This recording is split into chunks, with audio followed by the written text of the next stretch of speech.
Welcome to Hood Champion Boxing and Sports. In boxing, find a way to win, find a way to lose. So check this out. You know Bomac is still in jail, unfortunately. Don't really have an opinion on his situation anymore because I can't solve for the unknown. But what I can tell you is, doesn't like Bomac's going to be around to help Keyshawn Davis. Well, he hasn't been around, and he's definitely not going to be around to help Keyshawn Davis prepare for his 14th of October fight.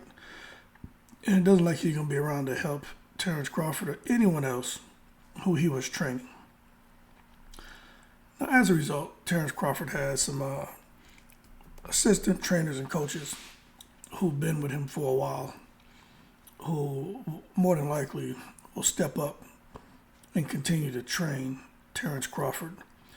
My understanding is Terence Crawford's IQ is so high that he can go into a fight by himself, make adjustments by himself, and he can beat anyone who steps into the ring with him. Normally, I would say that I kindly request in the most respectful manner that whoever said that needs to hold their horses and not take it to the stupid. But in this instance, I'm going to say, based on what I've seen with Crawford, that I think that there may be some truth to that. Now, there's only so far we're going to go with Terence Crawford training himself and which fighters he can beat. But at the same time, I would have to give him the benefit of the doubt going into a fight with anyone within a reasonable weight limit that Terence Crawford probably would have a pretty good chance of getting a win without having any trainer in his corner. Now, that being said, the trainer's role is very important. Now, we know Terence Crawford and Brian Bomac McIntyre, his trainer, they grew up basically like 10 houses down from each other. We know the story about Terence Crawford, young kid, boxers were in his family, and somehow he ended up in the hands of Bomac, the assistant coach who was a Guatemalan national champion, and they were able to take him from a young boy and grow him into a grown man and a champion, and arguably the best pound-for-pound boxer today. However, with Bomac not being around, you got certain ex-boxers and some current trainers who are saying that they're ready to step in for Bomac and help Terence Crawford prepare for Canelo if Terence Crawford gets the Canelo fight. Now, to that, I say interesting, but when I hear that Roy Joneskovich, because he's Russian, Roy Joneskovich is even talking about being in Crawford's corner, I get the heebie-jeebies. And I'm just being real. And it's kind of unfortunate because if Roy Jones would have retired, I say after he beat,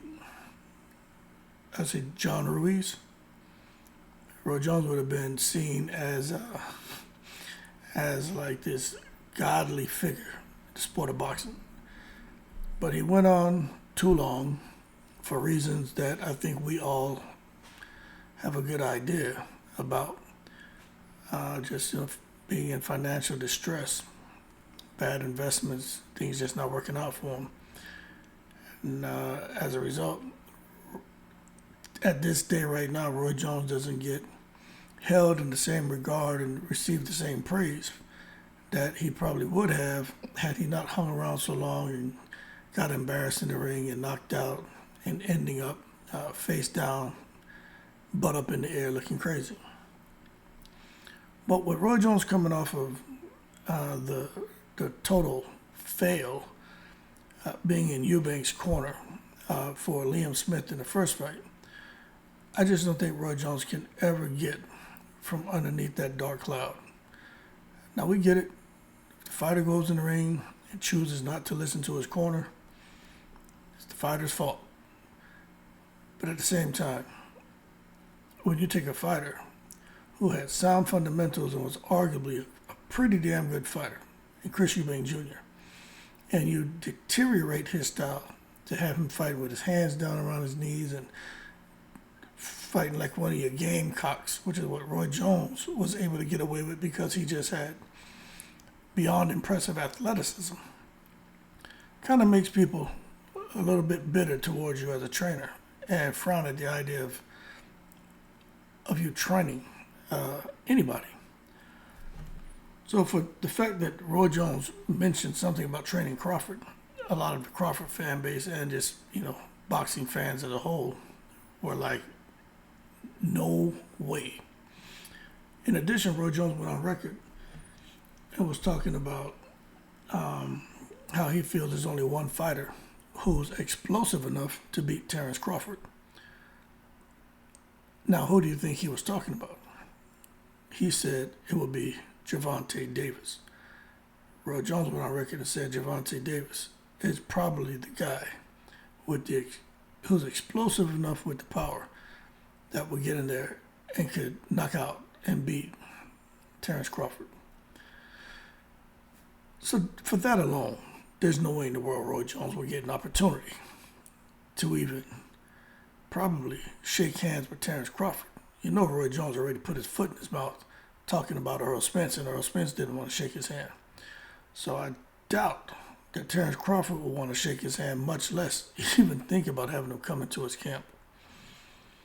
Next person who was talking about training Terence Crawford and talking about with his style and what he brings to the ring as a trainer, that could definitely help to make Crawford even better than what he is, was old James Lights Out Tony. Now let me tell y'all something. I don't know what James Tony can do as a trainer, but ain't no way in the hell I see James Tony coming into no damn Crawford's camp and being the trainer, their head trainer. Could you imagine James Tony trying to explain to Terence Crawford what he wants him to do? I can't even understand what the hell James Tony is saying. How the hell he gonna get in there with Terence Crawford and try to explain what he needs him to do? I don't even need to go on any further with James Tony. We know he was a defensive wizard and all that, but come on now.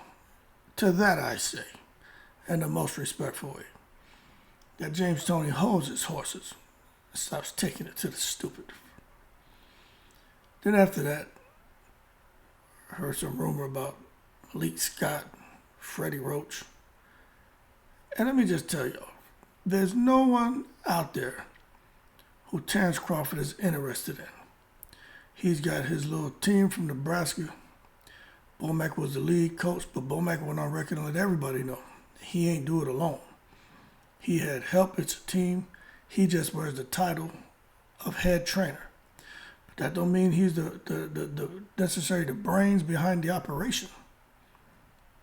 He is the brains behind the operation, but there are also others who have the brains behind the operation position as well. And who knows, if there's 10 areas they're covering, maybe Bomac is an expert in 2. Those other 8, maybe his assistant trainers are experts in 4 each. Together they come together and make a solid team. But I'm going to tell y'all right now, these trainers lining up for Terence Crawford, the real question is not whether they can train him or not. Is are they really there to help Terence Crawford get a win against Canelo if that fight happens, which I don't think it will? Or are they just there to get their shine and get a big payday? Now that's the question that you guys need to answer. But I'm going to tell you right now, ain't nowhere in the world, whatever Terence Crawford decides to do going forward, I just don't see him picking up no one else to help him train outside of his immediate team and the people he's been working for with years. Because they have a process in place That's a win-win. And when you bring other people in, I'm telling you, why try to fix something that's not broke? And for Terence Crawford, I don't see anything that needs fixing at all. So Roy Jonesovich, James Toney, Freddie Roach, Malik Scott, whoever else was talking about how they could help, right? I would have to say, stay in your lane, leave Crawford and his team alone. I don't think Crawford needs any help from anyone. They seem to be doing just fine. And free Bo Makovich. I'm in the breeze.